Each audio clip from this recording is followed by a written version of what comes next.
Welcome back to Ministry of Reconciliation through Social Innovation, lesson number 22, Leadership and Discipleship Development. Throughout the history, leadership has played a significant role in human and even animal societies. Its meaning has been subject to much debate and has been defined in various ways. Today, leadership is associated with qualities like heroism, exceptional achievement, motivation, and influence. People have developed programs and books and workshops to help individuals and groups to become effective leaders. However, Joseph Rost, notes that the term leadership is used in different contexts, often with a little connection to its actual meaning. What is the definition of leadership? Is it primarily about performance or character, or both? Can it be seen as a form of service rather than domination? The curriculum for leadership development draws upon the most valuable lessons from a range of fields, including the study of leadership itself. In the last 3 decades, in fact, leadership education has advanced as distinct area of study, encompassing theoretical frameworks and conceptual models and standards of practice and various teaching methods. So, in his book, Leadership for the 21st Century, Joseph Rost categorized leadership into 4 models through research. He classified the traditional models as managerial or industrial, and introduced new models such as relational, ethical, and process, which he referred to as post-industrial. So I really want you to understand these theories and try to see how we as a church can be benefited by when we designing our discipleship development programs and plans. You see, before the 1980s, leadership education mostly emphasized managerial and political leadership. However, after the publication of James Burns' book, Leadership, many educators began to adopt new approach to leadership development that emphasizes ethics and transformation. This approach gave more importance to the followers and emphasized the role of everyone involved in the leadership process. To me, we as followers of our Lord Jesus Christ, this is inevitable. We must focus on ethics and transformational engagement. So in the early 1980s, the literature on organizational behavior influenced leadership education programs. The models, the CORP, experiential learning, and Baxter McGolda's learning partnership were key in shaping leadership programs with a focus on learning and development in outcomes for the students. The field of leadership theory is constantly growing and evolving, with the new contributions being added, regularly.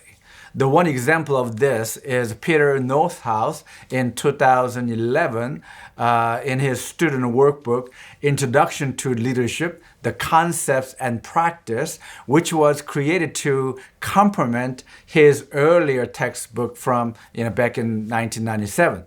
So additionally, Coos and Posner adapted their work on exemplary leadership practice for students with a student leadership challenge 5 practice. So Coos and Posner conducted research that resulted in their book, The Leadership Challenge, which identified the 5 exemplary practices that have captured the attention of leadership educators. So James Coos and the Barry Partner present 5 practices of a servant leader. First, model the way. Model the way, yes, the ability to establish principles for achieving goals and interacting with others must be demonstrated by modeling good behavior and setting expectations. Number 2, inspire a shared vision. The ability to envision and passionately communicate future possibilities for organizations and groups while enlisting support. Number 3, challenge the process. A willingness to examine and challenge the status quo, characterized by informed risk-taking and learning from mistakes. So they are saying it's okay to make a mistake. What is not okay? Not learning from it. Number 4, enable others to act. The capacity to engage others in shared process, characterized by mutual investment, collaboration, and empowerment. And the last but least, number 5, encourage the heart. Yes, the capacity to recognize and celebrate individual and group accomplishments. In fact, the recent studies have found a correlation between the 5 key leadership practices and effective leadership. Additionally, educational interventions have been shown to help students improve their proficiency in these skills. This information can be valuable for individuals seeking to enhance their leadership ability and understand how their actions are perceived by others.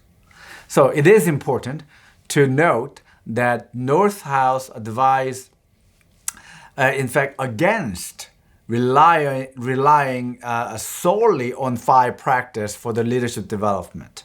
While the model actually can provide a useful foundation and common language for aspiring leaders, but it should not be used in isolation. The model is often criticized for being too focused on individual leaders and not taking into account the complexities of group dynamics and individual capacity in different contexts.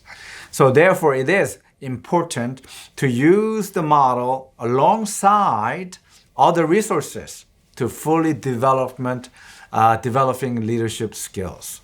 So as the field of leadership education grows, continually evolve, leaders at every level must embrace lifelong learning to remain effective. This requires the integration and application of new knowledge to meet the ever-evolving demands of leadership. So understanding the definition of leadership can be complicated due to the nature of the term itself. Consequently, leader and leadership are often used interchangeably without proper explanation.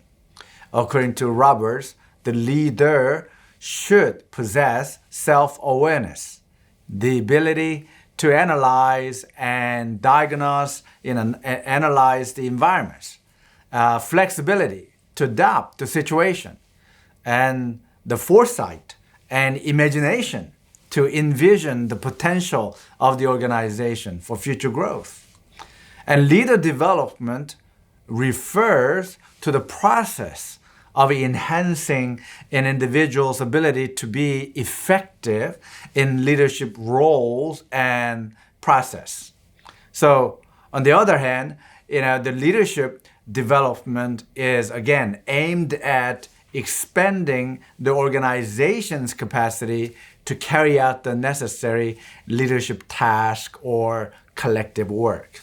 So developing leaders involves fostering qualities such as integrity, determination, transparency, passion, humility in individuals.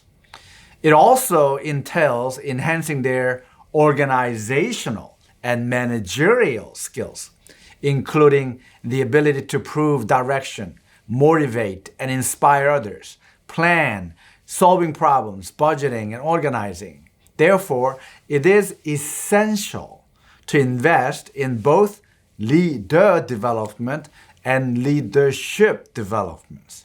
So, part of exercise 22, please suggest a strategy for combining leader development and leadership development by utilizing the 5 practices for exemplary leaders. Remember that? First, modeling the way. 2, inspiring a shared vision. Number 3, challenging the process. And number 4, enabling others to act. And number 5, encouraging the heart. So, I really want you to come up with a strategy how you can incorporate these 5 elements in our leadership development. And additionally, please provide comprehensive plan with specific instructions how you will implement these 5 practices in the elements into discipleship development. Okay? So first, how are you going to implement this in 5 elements of a practice in leader and leadership development, and then apply that to discipleship development.